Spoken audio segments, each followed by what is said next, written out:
Hey guys, welcome back to the Every Plant Story podcast, the podcast where we share all kinds of plant stories in and out of our plant community, and where we tell a lot of the story of us here at Gabriela Plants. My name's Shane Malloy, and I'm the third generation owner of our family greenhouses, and we have a very special guest today, my dad, Grant, who is the second generation owner of Gabriela at the time, Gabriela Growers. So welcome to the podcast, Dad. Well, good to see you, Shane. Yes, glad to be here. Yeah, it's a little bit of a change for you to come over and be in a fancy-looking office like this, but... It's a lot fancier than mine. You know, you saw mine. That's where you started. Yeah, exactly. He's referring to the shack, which was, 600 square feet or so that we started in? Right. Well, it started off in the back patio of the office. Of the house. Right. Whatever made you... This is kind of off topic. Whatever made you convert the shack? Was it just... Well, the building was existing. It wasn't really being used functionally. It was used to store equipment in it and all that sort of stuff, and it was pretty run down. My parents tore a hole in the wall to park mowers in it. Yeah, I remember that when I was a really little kid. There was like a garage door in there, right, because it used to have the dividing wall in there too. So it had an infrastructure for a bathroom. It had a big room there. So I thought, hey, let's put the wall back that was torn out and put an air conditioner in it, hook some water up, run telephone and power to it, and see what happens. That's awesome. Knock on wood, it's still standing today. Although then I added a pitched roof to it in the front porch, because if you remember, it was just a block square building built in the 60s. When I replaced the windows, it was interesting and it was still laying around there. I was always thinking of scanning it, but there was this rolled up newspaper from Brevard County over towards the beach that was used like as a filler. So for the concrete, just the day's newspaper. Yeah, it was stuffed in the concrete of the building. So whoever built that, because I used to be a dairy farm, is my understanding, owned by the Dodd family. That whole area around there in Tuscaloosa Middle School was a dairy. So you had milk cows all over. Yeah, which is strange because most of Central Florida, for those who are out of the state and out of the area, most of it was orange groves in Central Florida. There were a lot of orange. Yeah, right where we're standing, or where your office is now. This was all orange groves, but over there was dairy cows. And if you think about it, even down where the Orlando Airport is, Lee Vista Center was T.G. Lee cows. When I was a kid, they were dairy cows down there.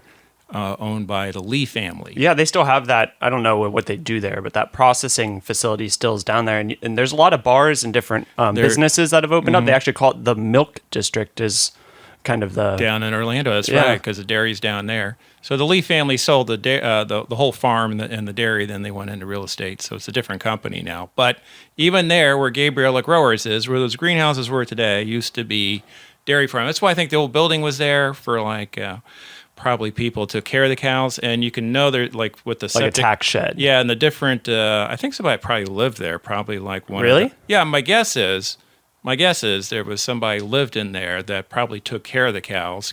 And you can also tell there's other septic tanks buried in the ground, like the one next door. So I'm assuming there were probably shacks there or mobile homes back in the old days. It'd be interesting to really go back and see what it looked like. That would explain why there's a shower in there that currently functions as a closet. Right. That's interesting. I think somebody actually lived there. Yeah, that's wild. Well, that kind of segues into, to start the episode, I wanted to talk a little bit about your dad, who's no longer with us, unfortunately, my grandpa, Hugh. He was kind of the one to first move the family to Central Florida and all that. And we were mentioning the shack. That was the only building on the property, right? When Grandpa purchased it and moved this way? There was also a red barn on it in the center. That's right. Yeah. Mm-hmm. So by the time he bought it from Dr. Hines, and there was 18 acres. He bought 6 acres of it. There was the shack, the building exists now, and then there was this red barn, and his daughters had horses there. They're into horses. So he sold 6 acres to my dad. My dad moved out there. We used to live in Castleberry in a small little house over off of Oxford Road. That's right. Castleberry, right. So we lived there till 5th grade. Mom taught school at the local elementary school around there, English Estates, and my dad had the backyard nursery and garden shop down there on Lake Howell Road. Right, and I wanted to talk about that because, the basic story that I understand is that Grandpa I don't want to use the term fed up with, but, kind of got over midlife crisis, whatever happened. I never really knew the full story. And then he was like, you know what? Forget working for where he had worked for National Cash Register for so long. Let's move the family to Central Florida and explore something new. Am I missing some context as to what drove him towards plants or doing the backyard, which was his retail? Yeah, my dad, Hugh, had kind of a clever idea in a way. He worked for National Cash Register, NCR, and would get transferred around the country a lot. So even though I was born in Houston, also lived in San Antonio, Dayton, Ohio, and then Miami. And that's when I was just in pre-K, so probably four years old or so, he decided to quit NCR and come to Central Florida because it was the up-and-coming place. Interesting. Disney was about to open. He had heard this was going to be the kind of the growing area. And his idea wasn't so much to do a nursery. It was to have a store that sold everything you would use in your backyard.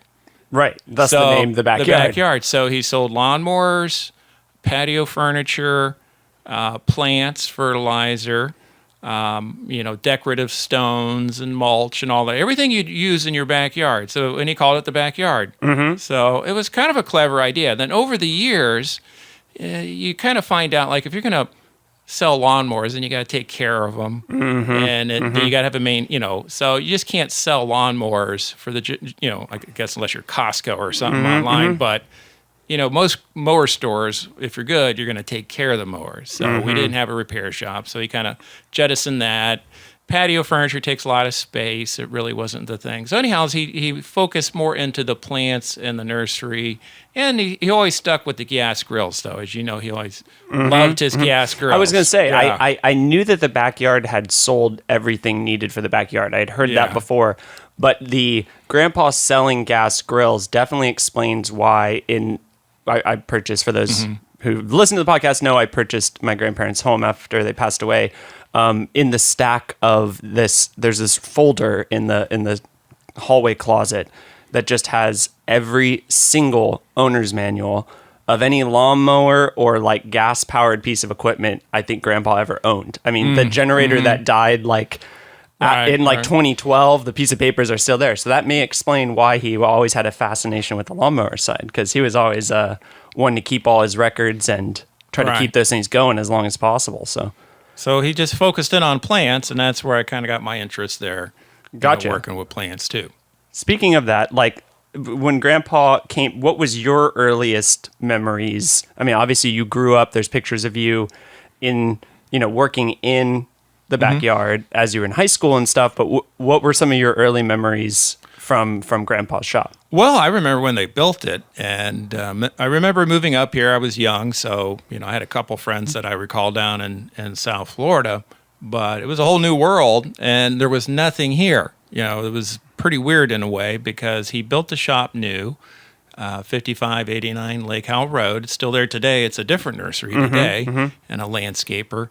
And it was weird because there was nothing there. There was a Utotem convenience store across the street. There was a bar at the corner and like a Tinaco gas station. There was a gas station, a Standard Oil gas station. You don't have those anymore, right? Who bought out Standard Oil? Yeah, they all change hands and stuff, so I forget who. But the field behind us was just vacant. And the weird thing, that whole area down there around Tanglewood, in the summertime, whenever there was a storm and lightning struck, often the ground caught on fire. They call them these muck fires, and it would just be the slow, smoldering fire because it was so mucky around some areas there. I had nothing to burn on. It was like peat moss. Well, it's kind of muck's kind of like you get really mucky, and it's a little dry enough or whatever, so it would catch on fire, and it would like burn for days. And I remember one time the Seminole County Fire Department went back there fighting a fire. This is back in the 70s, right? Mm-hmm.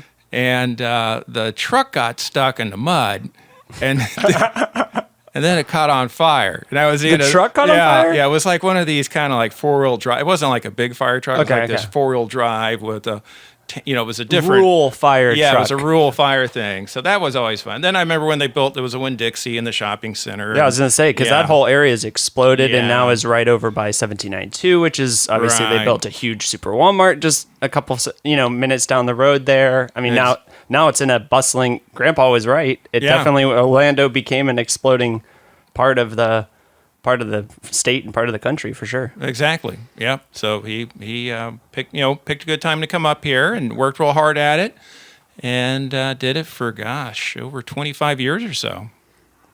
What do you remember when your interest in, you mentioned that's where you picked up your interest in plants. Obviously, grandma's family, we don't have to go into all that, but came from farming and all that kind of stuff. So there was, kind of always the farm plants around. Obviously the 70s were a hip time for plants as well, even the 80s. You had some people into it back then for sure. What got you interested? Was there like a particular memory, or what kind of pieced it together of like, I could do this as a career? Well, I was kind of thrown into it all over the place, because even in our small little house on Lockman Drive, this little 3-bedroom, 2-bath house my parents bought in 71, I think it was, my dad converted the backyard of that house into like this nursery. Oh, really? Yeah, so every square inch, other than we had a tree house, but practically every square inch of the backyard, he was growing plants there to sell at his shop. Interesting. Yeah. So was that part of them eventually looking for and purchasing the Gabriela property? Right. So then later on, they got the idea to buy the acreage. So in 76, they bought the 6 acres, built a small little house. It was just a 2-bedroom, 2-bath house, very small. My sister and I shared a room for a couple of years. And that's when they built the one greenhouse in the back, a 30 by 90 cedar fiberglass house with the fan, I always get backwards, the fan and pad cooling system. And then that existed till that hurricane in 2004 blew it around. You remember that? Oh, yeah. Yeah, there are pieces of that sucker all over. Oh, I've talked about that before, like a craziest memory for sure. Yeah, so when we moved out there, I was a little bit mad at my parents because it was out like it was Nowheresville. Well, you right? said originally it was dirt road, right? When you first got out there? Well, Brooks Lane was a dirt road. The Okay. house you're on was dirt. Ours was paved because it went to the subdivision that never got built, Raintree down at the end. And the other end of Gabriela was dirt. Tuscola was 2 lanes. There was a stop sign here at Aloma and Tuscola. Same at That's Redbug. crazy. Yeah, Redbug Tuscola had 2 stop signs. It was straight through on Redbug. You didn't There was stop. a stop sign at that? Stop sign, yeah. Oh, my goodness. Yeah, everything was just woods and orange trees. So I was a little bit angry. Not super mad, but like, shoot, I'm out in the middle of nowhere. Although we all went to the same school because they built the Tuscola Middle School around the corner. But long story short, they built this greenhouse, and so I started. I had 2 collections which got me involved in plants. One was cactus. Right? Okay. Anytime I see a different cactus, I go get it, and had my little cactus collection. And the other thing I got fascinated with was coleus, because there's so many different leaf colors, and sizes, and curly ones, and big fat giant ones, and regular ones, and rainbow ones, and green and yellow ones, and ones that grow more compact, and ones that have wider node spacing. So I started growing little coleus plants and making cuttings of them, which are pretty easy to root. And then I sell them at my dad's shop, and he'd let me keep the money from it. So, okay. I go down there and sell a plant. I don't know, it was 50 cents or something, and I get 50 cents. And it's like, then you could go across the street to the Utotem and buy a Yahoo chocolate drink. Right? Aha. That was the reward of choice. Yeah. And the cool things were candy cigarettes, which they banned those. But. Right. Probably not a good thing to be encouraging children. So that's how I got it, was cactus and coleus, pretty much. So were you, obviously you weren't growing that in the first house when you moved to Central Florida, so you would have been at the Gabriela property. Right. Obviously you were interested, you were making a little bit of money doing this. What made you go off to school? Do you remember that? Well, I started off, I was interested in getting in the growing aspect. I would always work at my dad's shop on the weekends and after school a lot, and I didn't really like the retail so much. That's just a lot of, mental capacity, a lot of labor. Spent a lot of time sometimes, somebody that doesn't buy anything. And not that, that's part of the thing. And but, kind of like you were saying with grills, if you're selling plants, then you kind of got to be able to also have the answers for the things that come up in that plant's health in the future. As there's that ongoing kind of questions and answers that need to be given. And you got to be there every day too, right? You just can't have a retail store and not show up. You got to be there when you say you're going to be there. So little by little, I just decided to start a wholesale nursery. And so I got a degree in horticulture from University of Florida. But I will say this, you mentioned the nursery when my dad started it. So when he moved out, there was the one greenhouse he built, but he also built this shade area. And his idea was to grow Gerbera daisies. Have I told you that, or do you remember that? I have a very, very faint memory that there was a version of Gabriela growers before Gabriela growers that your dad had started. So he started he went and got a fictitious name, filed that, and started a business called Gabriela Growers around 76, 77. And it was a shade house out back, and they would buy these little seedlings of Gerbera daisies and then step them up, and they're all sorts of different colors, and there's a double Gerbera daisies. And that was his big thing. He thought he was going to make a lot of money selling Gerbera daisies. And then it all had this, what do you call it, it flowed phonetically. Gabriela Growers grows gorgeous Gerberas or something like that, right? So he was all big on that. So I remember we were growing those, and they were kind of a pain because they would get white flies. You had to make sure you kept those off. But we'd put them up in the pickup and take them around to different local retail stores and sell them. So he was growing enough beyond his means. Yeah, we would travel sell around, sometimes down to Kissimmee. We're out to Winter Garden and making the big bucks with the Gerbera daisies. Yeah, so that was his thing. But then after doing that for about at max 2 years, he kind of stopped. Okay, it was just couldn't run the retail store and do the wholesale nursery at the same time. That's a lot. Yeah. So he kind of phased that out. And then it just became the greenhouse. He'd grow things there. And he had the back field for landscape plants. And he'd grow some of his own material to sell at a shop. So when you came back, I just learned, by the way, side note, I just learned something. I originally thought Grandpa's fictitious name was longer than Gabriela Growers. I did not realize it was the same name. It was Gabriela Growers, and then that faded. Then he didn't renew it or anything. Okay, so there was a lapse before then. You came and took back over that. So when you came back from college, obviously I was not born yet, when I was about 2, if I recall the story correct, a year and a half, something in between 1 and 2 years old, is when you purchased the Gabriela property from Grandma and Grandpa and started doing your own thing. What was it like when you came back? I know Grandpa helped you build the first, and we can talk about kind of the building phases of the greenhouse, but you had the original all fiberglass, and then Grandpa started with some commercial ones. Kind of what's the timeline there when you came back? So I graduated in 87, and then I started working for my dad's business, but we did different things. We were doing plant services for offices, take care of interiorscaping. We did that a little bit. I helped him with the business, and then so I was working part-time starting the wholesale thing up. So it's been like 2 days a week doing that, and then 3 days a week at his business. Okay. Yeah. Kind of splitting time between the two. Right. So around 91, started doing the whole greenhouse thing full time, and he helped me build the first 2. And then after that, I added on. So he owned the property, and I just kept putting greenhouses up. And little by little, then we just separated it after a while because it was under the backyard. Oh, so his nursery license was under the retail store. Right. name. We were just kind of doing it informally with his business. It was just a part of his business. Then later on, branched off.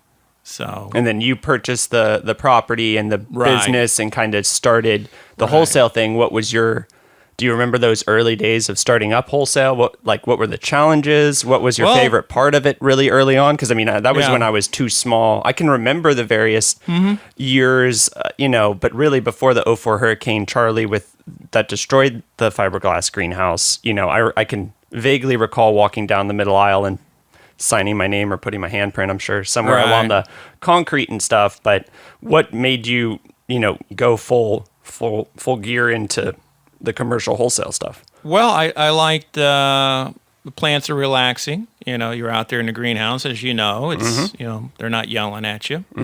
That's my favorite quote. Yeah. Plants don't yell at you. They're relaxing. It's like working in a botanical garden, right? You're just out Other there. than the 105 degrees in the summertime. The summertime gets brutal, and obviously, if you have a bug problem, that can be frustrating. But for the most part, it's just kind of fun. You're growing some. It's relaxing.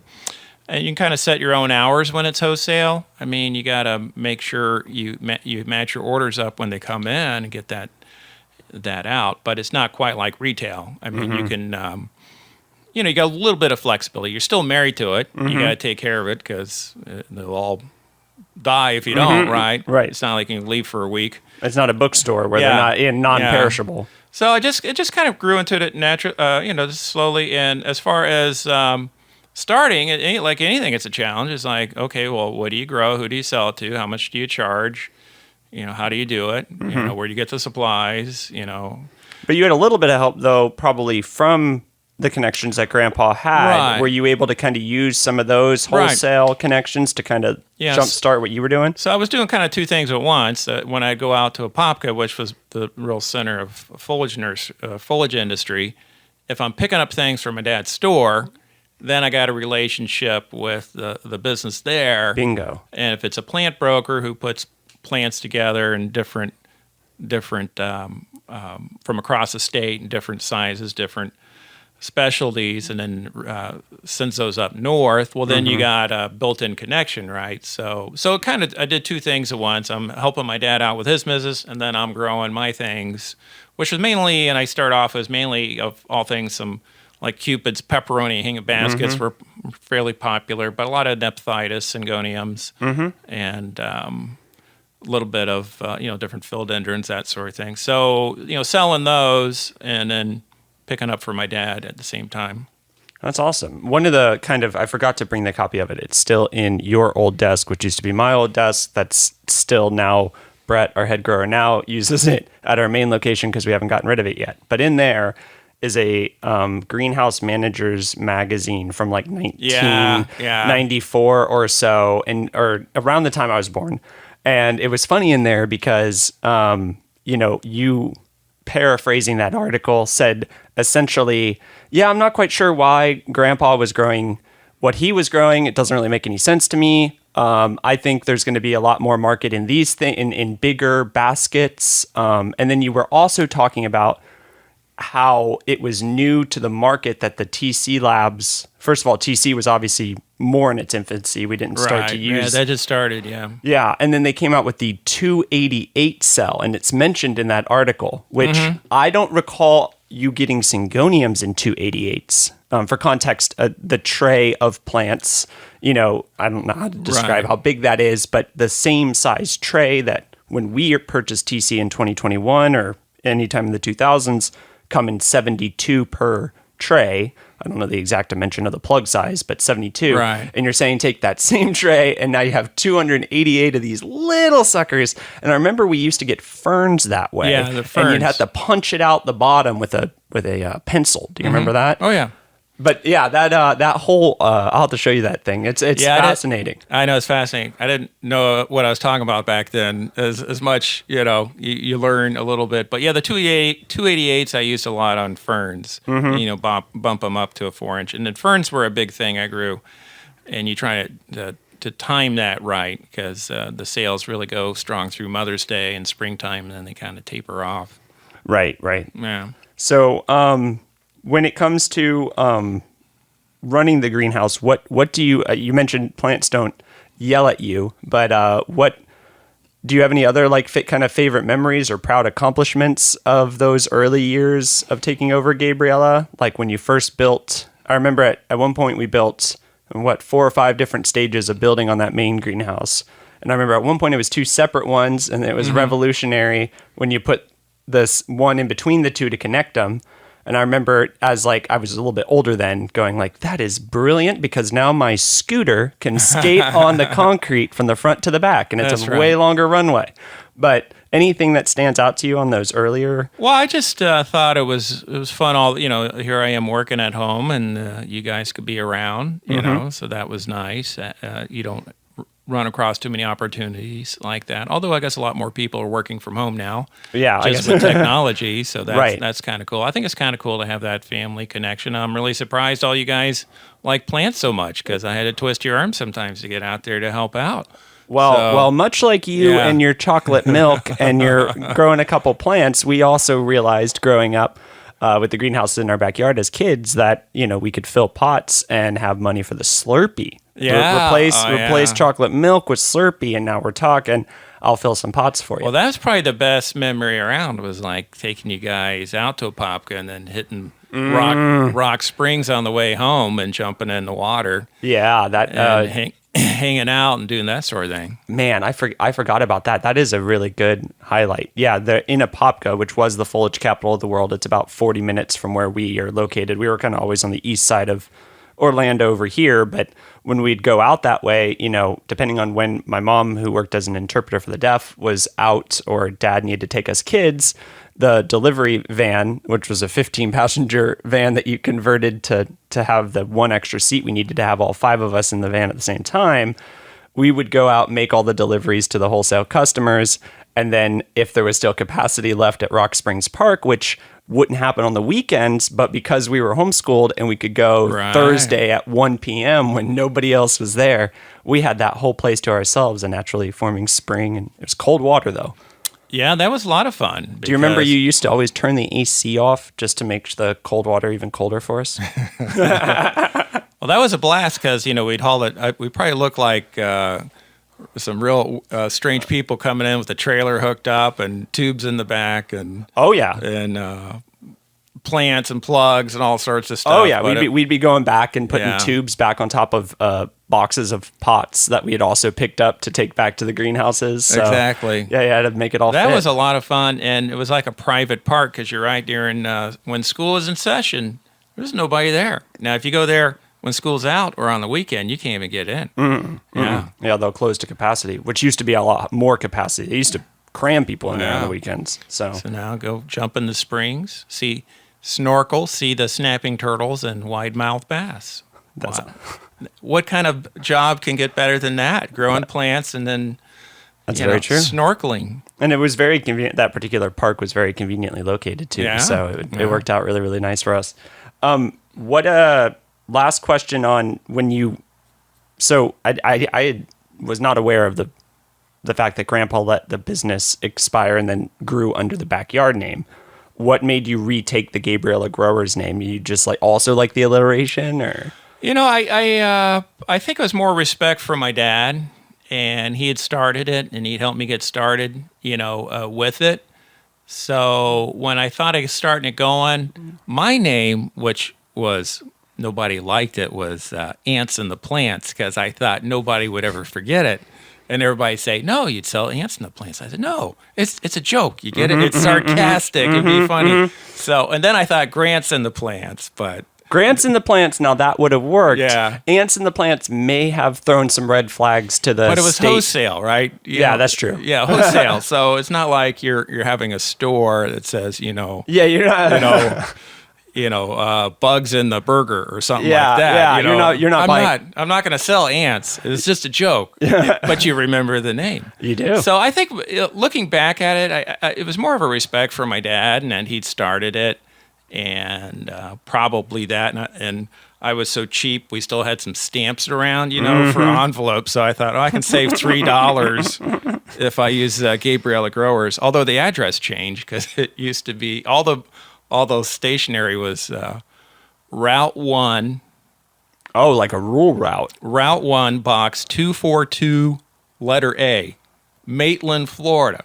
Spoiler alert, if you guys try to mail something to that, it doesn't exist anymore, so don't try. Yeah. We were a rural route delivered from Maitland. That's crazy. Yeah. So, real quick, that's funny that you say respect your dad, because that was the exact same motivation behind me using Gabriela but transitioning to plants was we already owned Gabriela Growers. We already had a phone number for Gabriela Growers, which was the wholesale business I took, was running for you in 2017 and 2018.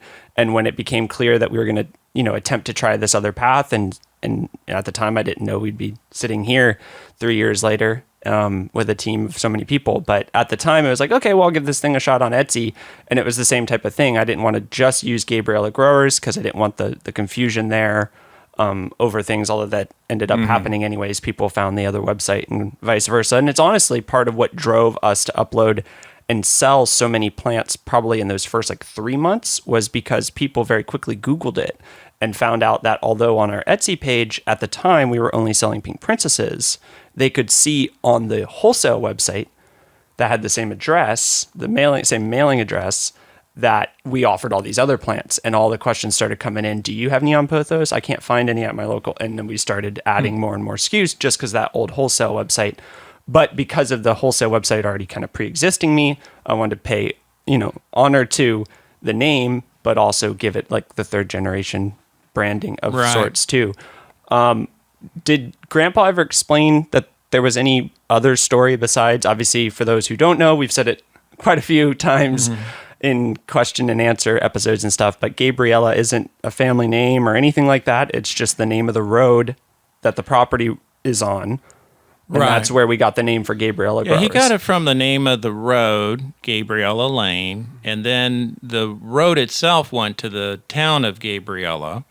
Right, which had a train stop or... Yeah, it had a train station and a post office, and apparently, according to Seminole County history, had a county fair there in, 1913 or something. Oh, out in the cow field. Yeah. And I remember when the post office was there, and when I became a county commissioner, I was trying to see if we could salvage some of the building, but it had been too far gone and collapsed and wasn't really worthwhile to save. But it was named after that town, which no longer exists. So I think that's where he got the name from it. He never really explained to me why he named it that, other than probably just the name of the road. Yeah, I guess the backyard doesn't explain. I mean, I don't know. I just could see that also being, hey, from my backyard to yours. Go figure, from our greenhouse to your house. I don't know why. Later. I never asked him why he didn't name it the same as his retail store. I'm not sure. Yeah. Well, that would have been an interesting question. It sounds like with the context that I learned today of the kind of 2 years he kind of went off the Gabriela Grows Gerber Daisies, train. Right. Maybe that was truly just a second venture in his mind, and he wasn't even thinking about the fact that they would be connected in any way. I think so. I think you're right. Wanted to try something new. So. And then, of course, you've done a great job because you threw in technology, telling the story and in a whole different platform and doing the direct sales. So back to retail. Yeah, that's true. It's back to retail, but kind of you even have the little shop. In a different way now with shipping online primarily, but now that we have a retail store, brick and mortar, we're a lot closer. I wish, especially being the guy who bought Grandma and Grandpa's house, I wish we could have rented or purchased the backyard, the old retail location, because I just think that would be the capstone to such a nostalgia. Yeah. Well, anything's for sale if the price is right, is what my dad always said. The problem is it's now when you were describing it as being woods of muck and, a gas station nearby. Now, unfortunately, it's in a part of town that I'm sure one day it'll get bulldozed into a bigger thing over there. Seems to be the thing to do on those larger... the way things are going, probably apartments, right? Everything's an apartment around here. Yeah. But, so you've done a great job taking it to the next level, and you reflect a whole new generation of a changing economy. Mm-hmm. I mean, everything's different now than it was 20 years ago or 50 years ago. It's interesting. I don't know if you remember, I don't know if you were on that vacation when we went up to the mountains, but I was talking to this historian in Bryson City, in North Carolina, and he was telling me about this horse cart that he was refurbishing. And he said the story of this one was purchased most likely off the back of off a traveling train. And I asked him to explain that a little further. And he says, well, when retailing started in these neck of the woods, you didn't have that many stores even. Small little towns didn't have a store. So the train, at the back of the train, there was a car that was a retail store. And when the train pulled into town, somebody would pull out a trumpet and start playing a tune from the back of the train to announce to the town that the store was in town.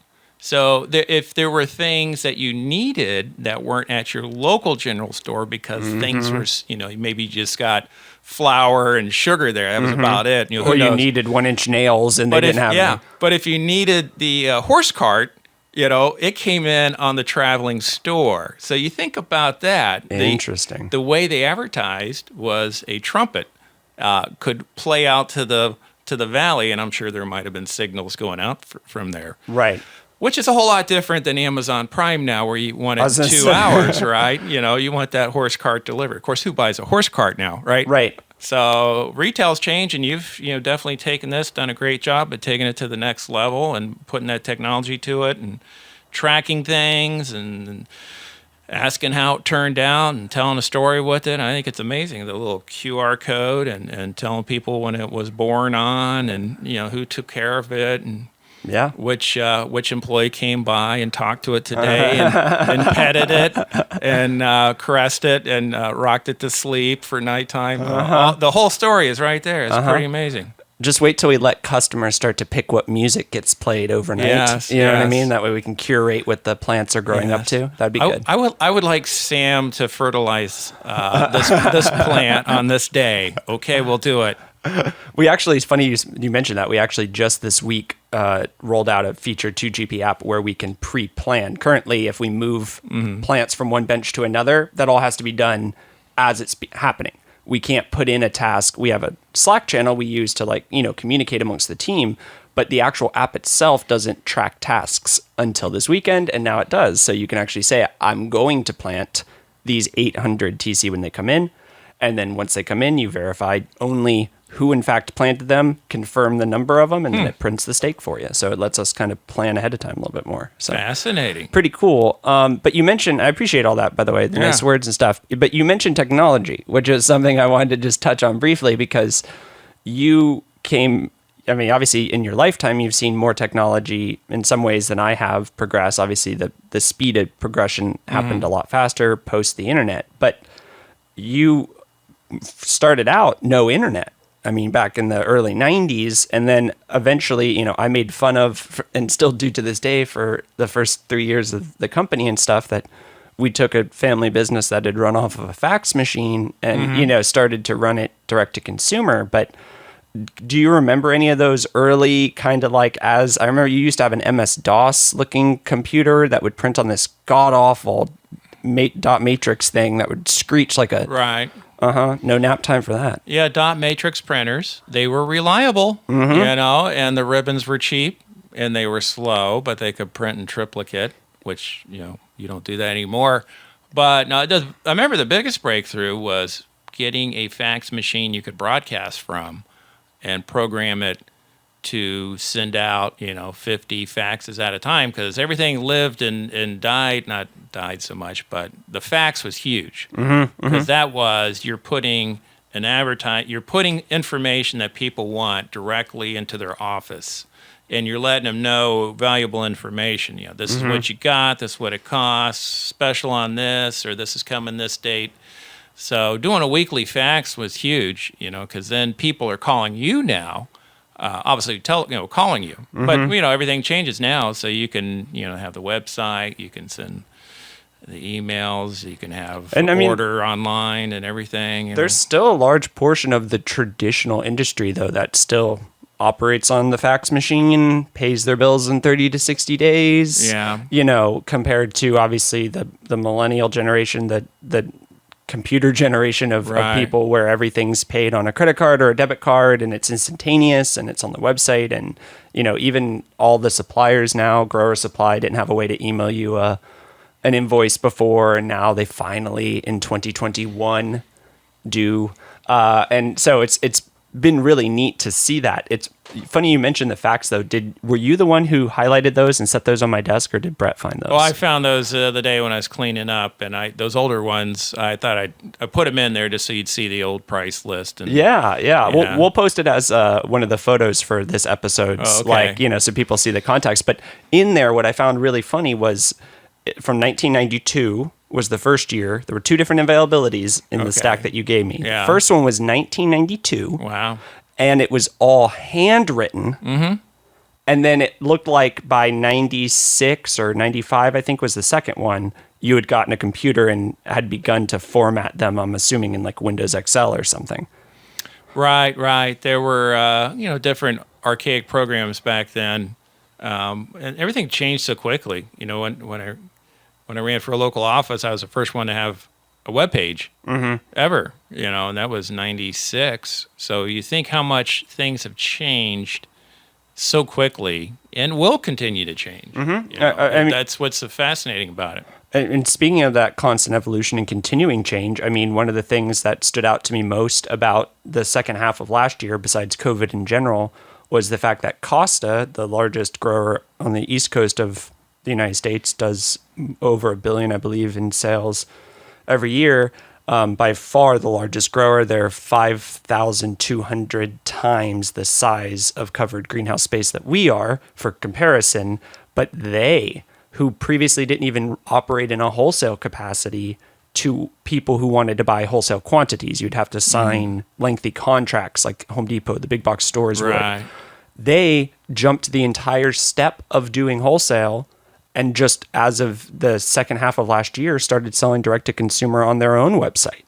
So to see, not that I was the first person to ever do what we did, but I was certainly one of the first multi-generation family people to take what they already kind of had existing and shift it that direction. There were other people like the Sill, other larger companies that we had shipped to, Hertz and others, Logis. They had all done online sales, and we had sold to them wholesale. So we weren't the first person doing online sales, but we were really kind of the start of the grower transitioning that wasn't a professional hobby grower, but was set up to be a commercial grower to make the transition of wholesale to retail. And now you have somebody as big as Costa following in the footsteps too, which is... Well, that's the great thing. As long as there's free markets and competition, there will always be ideas of how do you make people happy, which is basically what retail. Well, any sort of capitalistic system is how I got to make somebody happy to stay in business. Right. We can have a great idea, but ultimately we got to make a customer happy for them to order it. And somehow, if you rolled into Bryson City today and played a trumpet off the back of a train, I don't think too many people would come rushing up to buy anything. Right? They'd probably be wondering whose phone going off. Yeah, who's this nut job? So it's interesting they're doing that, and obviously it shows a changing market, especially after COVID when. All these shutdowns, it forced what I do to change remarkably, and a lot of that was for good. There was a bit of stress involved, but I think ultimately, making things easier is always good. Right, for sure. All right, so I have a few more questions before I know we don't want to make this. We'll have to have you back for more podcasts in the future, but try to keep it under an hour to respect your time and everything. But I asked our Facebook behind the scenes group for if they would have any questions, because this has been something I've been looking forward to for a while. And I want to ask you a couple different ones that people, what kind of plants did you start with, and what was your favorite plant?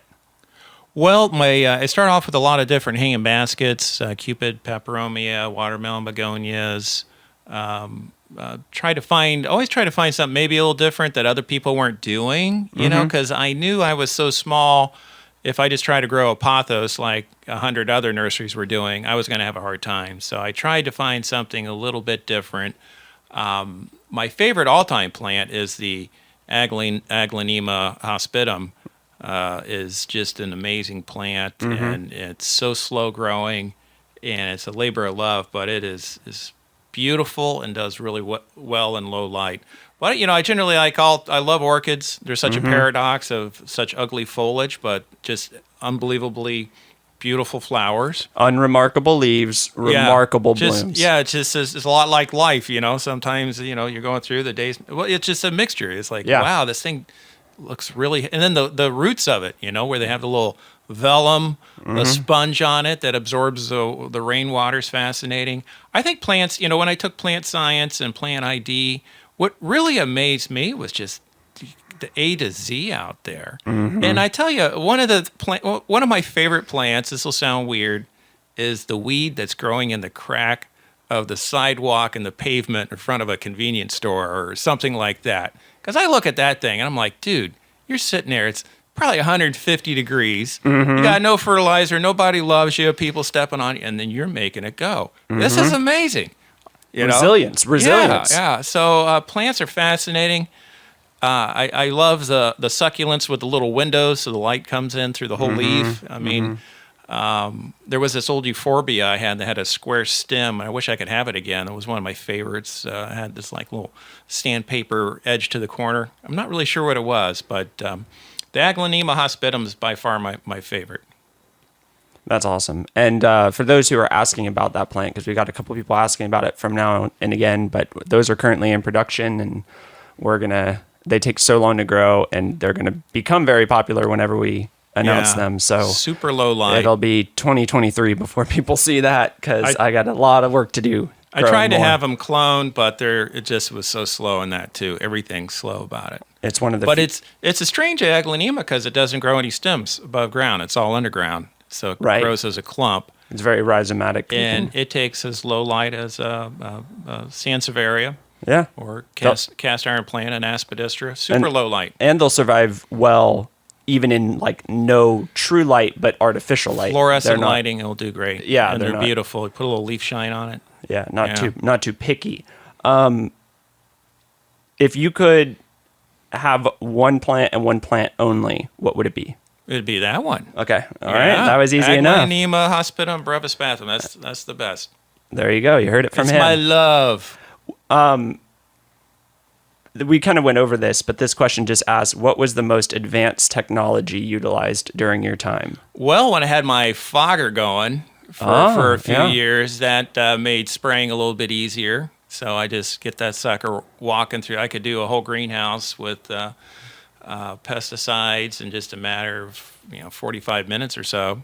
That's coming back around now. Well, the old unit's still sitting there in the back. I don't know that we want to trust that one, but I'm beginning to see, especially growers of the smaller items where it's harder to spray effectively in those liner trays and stuff. Yeah, they're still utilizing that. Yeah. There's like a whole new couple different companies building newer versions of them.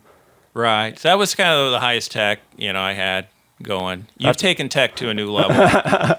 Well, I mean, keep in mind that we didn't get high-speed internet until year 2 of Gabriela plants. Right. We had DSL before that, and then even before that was dial-up and all that. So we didn't really we were rural enough that we didn't have bountiful exposure to internet earlier too. We were kind of far. We didn't grow up with connected to water, to sewer. You were kind of on your own for everything with the 6 acres. So we'll try to wrap this up here. But what is the big, Miriam, my wife says, I'd love to know what's the biggest difference he sees in the greenhouses between now and then, and what has surprised him the most. Between now?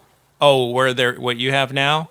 Yeah, I guess between maybe what we have now and because in 2017, I took over the greenhouses. Right. We haven't until we added more greenhouses to my backyard around the corner. We've done a lot of restoration projects and added benches to certain sections of the greenhouse, but those were the ones you'd run before. So. Yeah, well, automating it sure helps with irrigation and rolling up curtains and that sort of thing makes life a lot easier. I think the biggest change is the, when I was doing it more in a wholesale model, you couldn't really do a bunch of different ones. You really needed to focus on fewer, a lot of less.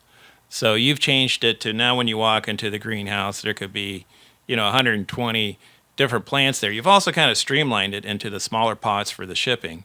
So that's really different. Whereas when I was doing it, it would all been, 5 greenhouses of ferns and 1 of spider plants and two greenhouses of neon. It's all neon. Right. Right. The first year, 2017, was just how many 3-inch neon can we stick? Yeah, because the neons, you could sell every one. Yeah. So that was trying to focus on that. So with me, there was only, 5 different plants in different sizes for the most part, and you walk into Gabriela plants today and there's, hundreds of different varieties, which is really cool, because you get to really see. It's fascinating when you look at the aroid family, and most people, especially in the old days, you thought of green philodendron, right? That was about it, or Monstera deliciosa. Yeah, and now I mean, just the number of just in the Scindapsus or philodendron or Apothos, the variety there, and then the new varieties, and then some of the varieties we found, that we've kind of kept going, right, are really fascinating. It's if the palette of what's available is just amazing. Yeah, right? and 2 things on that. The craziest thing about everything, you're right, to put some numbers behind what you just said, because we do this math quite often now. There were 14 species in production when I took over the wholesale business. So really only 5 different types of plants or so, but counting the different cultivars of each, you have 15 to 17 depending on which ones you count. Now we're well north of, including the ones that we purchase in, which isn't a large fraction of them, but including those, we're at somewhere around 706 different species. Now, a lot of those aren't even in growing production, like they haven't yet been planted in a pot size or in a configuration that will be sold to a customer. Some of those are still in the process of taking 1 plant Brett has and turning it into 2, turning it into 4, early production as we call it. But 700 species in total across both locations now. That's pretty cool. I didn't know it was that many. Yeah. I can show you the full list in GP app too. You can scroll it for days. But that's including every single cultivar type, every single, different variation of all the plants we grow, which is fascinating. But the crazier thing that I wanted to just mention and get your insight on too, because I grew up, like you were mentioning, kind of the wholesale perspective of like you need to grow only a handful of items and you need to grow a lot of them. The number of orders we turned down on a week-to-week basis because we couldn't have enough of a single SKU at a time was pretty insane.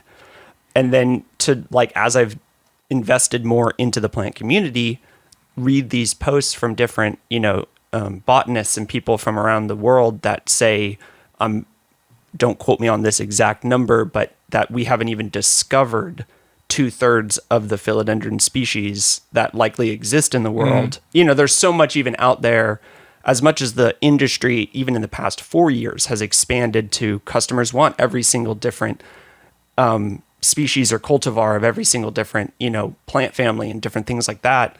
There's so much still we haven't even found in the wild, and we haven't even classified to put those into cultivation yet. So it's crazy to see we have 700 something, and yet we still grow, not even 0.5% of the total species, we could.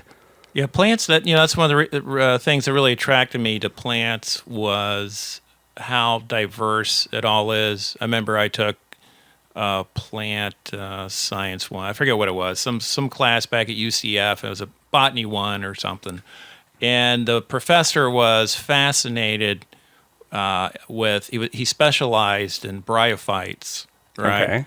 And I remember... What are those? Well, it's like things that grow on the side of a tree, right? Right. And I remember we went down to the Econ River one day, and he was taking us all on a field trip, and we've been studying these things, right? Because I'm like, I'm used to these, a big plant with the foliage and this and that. And he pulls out this little magnifying glass, right, which we all had to buy, one of these little things. And he walks up to the side of this tree, and he's looking at it. And he goes, okay, this is the foliose, whatever it was. This is the fruticose. This is this. And all these little lichens and mosses. And he was just having a field day. But it kind of taught me some. It's like, it's amazing. Kind of like that weed in the crack of the 7-Eleven. You can walk up to the side of a tree out in the woods. And, the resurrection fern, to me, the polypoidioides is a fascinating plant. Just sits there, looks like it's dead. and then it rains, and the moisture's there, and that's why they call it the resurrection fern. It comes back to life, right? And you're like, wow, it's amazing. So yeah, I'm sure in the jungles of China or South America, somewhere, Asia, all over the Thailand, world. Yeah. a lot of the stuff comes from Thailand. There's probably so many different plants out there we've never even scratched the surface of. But it's just fascinating. I think that's what's cool too. When you bring them into your house, you're bringing life into your house. They're relaxing, something fun to take care of. Right. And it's just it makes. I think when you bring the plants in the house, it also lowers the stress level. You make your backyard a little pretty. You can enjoy it. Your stress level goes down. Anytime you're in nature, your stress level goes down. And obviously, when you're in a more urban area and apartments and that sort of thing, you kind of lose touch with that a little bit. Right. Unless there's a park nearby. So bring the plants inside. Especially like you enjoy mentioned, 'em. when we're all working from home too. That put Yeah. even more emphasis on making sure that your home environment, wherever you're working from, office or home, Right. is conducive to growth. And something I love about plants for sure. Right, and fake plants don't do that. No. All they do is collect dust. See, we have beef with fake plants here. The Malloys have a thing against fake plants. Somebody says they don't die. It's like, well, they don't live. They just sit there and they collect dust, and they don't never live. change. Well, Eventually the leaves will fall off too when the glue wears out. I was gonna say, eventually when you put it in the windowsill, the sun bleaches Yeah. out the fabric too. That's right. You'll get a variegated plant before too long. 2 questions as we wrap up. One, obviously, a plant that's become very popular in the last year or so. We don't have time today to dive into Pink Princess. Obviously, that was the plant we started on. I think I've properly recapped kind of our family history of having first started growing that, but in the more recent times, the past year, the 2 plants that have exploded in popularity for us are the 2 cultivars that you started to kind of selectively refine, Rio and Gabby.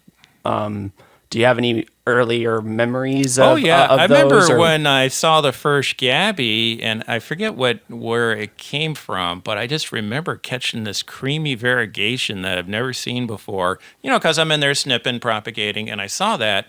And anytime you get a cultivar, you always want to test it to see if it keeps it, right? Because there's a lot of times you'll see a cool leaf pop out, and you're thinking, hey, I wonder if this, maybe this little freak of nature here, because that's basically what we're doing. We're taking things that are beautiful to humans because they have it's not natural for a plant to really want to be variegated because it's lower energy. It's not healthy. Yeah, it's lower misbehaving energy. Yeah. cells, but we like the uniqueness Right. of individual variegation. I think is one of the main things that drives it at its core is like each leaf's different. Right. My plant has different colorations to it. So the Rio was, it stayed really solid, and it looked different than the Brazil. So I kind of tied it to the same country, Rio de Janeiro. And then with the Gabby, it was so unusual and had such a creamy color, and it was a cream and a white and a green,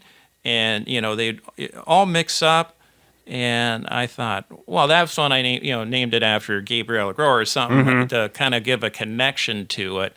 But that one always worried me because it was so slow growing, so slow, and occasionally it would revert to green. But over the years, it seems like it's been staying more true to type. Is that what you've been seeing? Yeah, I mean, we still have a lot of the same 6-inch stock plants that we initially started with, and they've gone through a lot of different environmental changes. One thing I have noticed on the Gabbies, though, is that they definitely prefer on the lower light end of the spectrum. Okay. I've seen higher reversions the more sunlight you give them, which is contrary to how most variegated plants tend to behave. If you have a variegated Monstera, Albo variegata, the more light you give to it, the higher likelihood you have that it's more comfortable producing more variegation. Does not seem to be the case with Gabby. There's definitely a line of it can't stand no light. Right. But the high end of Gabby, I think maybe the plant just knows that the all cream and white is just too weak cell structurally, that when the light levels get that high that it reverts. But we've had the most reversion happen at the original greenhouses when we replaced the roofs and had a month and a half long delay before we got the shade cloth back up on that. Okay. And we reverted a good chunk of them. But it's- it was also Yeah. one funny thing about that. Temporary. All temporary. It would put out 3 fully green, fully reverted leaves, and then right back into the variegation. It would resume even after fully reverting. Well, it has such a pretty variegation. And the other one that I caught that was weird was that variegated syngonium with the lemon color to it, which was different. And that just kind of popped out of the blue, too. It's just like, wow, that's weird. So kept that going. Then I know it kind of got mixed a little bit with the white ones. Are you still keeping that separated? There's actually more demand right now for the green one. Funny you bring that up. That's like that's a trending. That lemon color one? Yes. Yeah. That trend is just now starting. Yeah, maybe as of end of spring of this year. The Because when I questions found about it, those. it wasn't a big thing at the time when I found it. People still wanted the white. But that's interesting that the other variety, it's totally different. And it seemed to grow a little faster than the white one, as I recall. Yeah. It also has a slightly more prone to reversion if it's in the extreme. Yeah. Okay. Yeah. Yeah, so those are the 3 I really caught but stuck out. But the Gabby by far was really cool looking. Right. Yeah. And you mentioned you don't know where it came from, because did it come from a Brazil like the Rio, or? It may have. I remember seeing it, but I don't really remember what it Came from, so to speak. I think just the plant. When I saw that sprig come But out, it was kind of it- blew me away. Was it in-house though? Like, it wasn't like you were at a No, it was- retail store or something. No. It was in the greenhouses. Okay. And just one stuck out like that. Yeah. It was just one cutting. It was just one. Just one. Yeah. I saw one of the photos when we were doing some of the research on and getting the documentation together, a photo that you had even uploaded to Facebook several years ago. Oh, really? Yeah, about 9 or 10 years ago. So, with a picture of one of the 6-inch pots. Yeah. Of Gabby. So it probably took you a little while. That was dated in 2009. Right. Would you have a best guess as to when you first saw that first stem? Probably was a couple years before that. I was going to say, because if you Yeah. had a full 6-inch pot of it, it looked like you'd been trying to kind of selectively cultivate that. Right. Because it was one cutting, and you see how slow they grow. Oh yeah. Yeah. Yeah. They definitely grow slow for sure. But yeah, Rio's stuck really consistent, and that's been unique in and of itself. Yeah, those look cool. Yeah, and then they hold up. Yeah, for Yeah. sure. I'll wrap up this podcast, but I have some funny to tell you about some research. Somebody pointed me down a rabbit trail that I don't want to bring up on the podcast because I haven't been able to confirm it yet, but it would definitely explain why there seems to be so much variation in the Heteroecium species. But I'll get back to you on that, Dad. Last question here, though, before we wrap up. What was the most, well, this won't be the last question, second to last question. What was the most challenging aspect of running the business in those early years? The most challenging aspect, I think, is just knowing, and it's mainly by era, just knowing what people want. Right. Right. Especially back then when, you're young and you're just starting out. It's a lot of trial and error. And then, that's what a lot about life is, if it doesn't work out, to shift to something different. I remember when when I was young, we used to grow a ton of syngoniums, just to put a real example to that. We used to grow a ton of syngoniums. We grew a ton of syngoniums, and then there was this really big problem with Xanthomonas that got into the plugs and the greenhouse, and that was a bear. You could not get rid of that hardly. It was terrible. Right. We were throwing away just bench by bench. So I shifted to some other products after that. But I think the hard thing is, it's like with any business, you're going out on a leap of faith, and you just work real hard at it. It's a lot of hours involved, and try to make customers happy. Yeah, for sure. Lastly, just in recap, what's surprised you the most about the changes that we've made? I mean, obviously shipping direct to consumer, utilizing the technology is some of the stuff you mentioned, but what's kind of the thing that's, I'm really surprised how much young people have really taken to plants, because when I started out, late 80s, early 90s, my theory was that the baby boomers would retire and they would get into gardening and buying plants more because the industry was really huge back in the 70s and 80s, and then it kind of went down through a slump. So I was always thinking it was going to probably just with the changing demographics would bounce back up. So what surprised me most is how much young people have really kind of gotten into plants and agriculture, and when you had the Saturdays, and I remember talking to some college girls that came there, and I'm like, oh, you came, from, she said she was from Gainesville. I said, you came from Gainesville? And she's like, yeah, but, we drove up from Fort Lauderdale this morning. I was like, you drove up, you mean you went from Gainesville to Fort Lauderdale last night? She goes, yeah, I picked up my friends so we could come up here and see the greenhouses.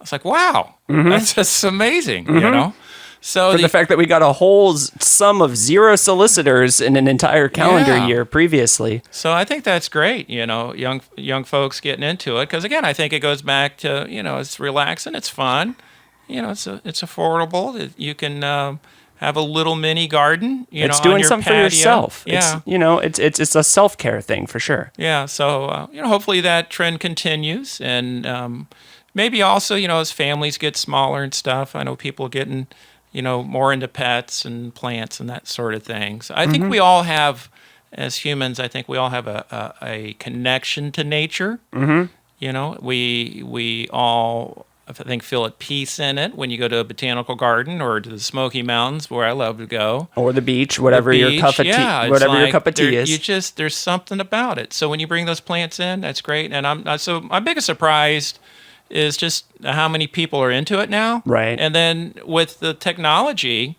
I would have, they didn't have YouTube when I started, but heck, people are showing their plants off and talking about it and having conversations, and that's pretty cool. Yeah, there's a whole community driven by people who are all driven by the same interest, and having grown up with, seeing you work as hard as you did for the money that you made growing up wasn't super appealing to me, and I never put words to it that I, kind of viewed a lot of the customers as the baby boomer generation, but for sure, we needed not only the next generation of people to find their love for plants, for customers, for that next generation of humanity to embrace their love for plants, but we also needed those people to pursue careers in plants too, because there had been, from my vantage point, a decreasing chart of how many growers you had in the state of Florida for a decade before I took over, just because of rising homeland values, different reasons people are retiring and moving out. So I had a little bit, not so much, I guess once I started to realize that the customer base was there in the younger generation, the next immediate thought in my mind was like, well, then we're going to need a lot more of these people to take up, the job of growing too, because we need the next generation of growers. Yeah, this area, everything changed a lot. There was a nursery at the end of this road down here when I was a kid. There were 7 nurseries near Gabriela growers, and long ago that ended. We're the only one. We're the only one as far as a wholesale type of greenhouse operation. So, or at least a growing operation. Yeah, you've got Lucas and other retail kind of retailer types like that, but. Yeah, they were out in the Black Hammock area. There were a couple nurseries out there. There were 2 on Redbug. Yeah, 2 on Redbug. One here. There was us. There was one at the end of Brooks Lane on a side road. So we eventually purchased those to move them, right? No, that was Larry on Redbug. No, there was another one at the end of Double R Lane. Oh, interesting. Right around the corner. Yeah, I used to see him drive his van when I was a kid out to Popka. Oh, really? And Bill Duval lived right across the street from Trantrax Foliage. Oh, right. Right across the street. And so he had one of the larger plant brokers in Apopka. Yeah. And now at Plymouth Sorrento and Kelly Park, there's that giant Publix now out there. It's all changed, and that's what life is, Yeah. But it's making the most of the change that's happening, though, too. So you find the niche and fill it. That's what goes back to my dad, you want to provide a service, something people are looking for, and you can't beat the big kids. Right. So find something, do a better service, a better product, and fill that void. Or find a unique way to tell every plant story with our customers. That's filling the void. Yeah. Right? Who else does that? Nobody as of this point. That's right. Awesome. Well, thanks for coming in today, Dad. I really enjoyed this. Is there anything else you want to leave the listeners with for now? Maybe we'll do a catch back up episode at some point in the future. Great job you're doing. And, if anybody has any questions, they can get through you know. Of course. And if you have those questions, you can email them to us at feedback@everyplantstory.com, and we'd be happy to have Dad back in the studio at some point to answer more questions. Yeah. Now we just need to get the younger folks to play banjo more than guitar. Take it from the number one banjo player in Seminole County for sure. Well, thanks so much for being on the podcast today, Dad. Okay. And I really appreciate you stopping by. Great job.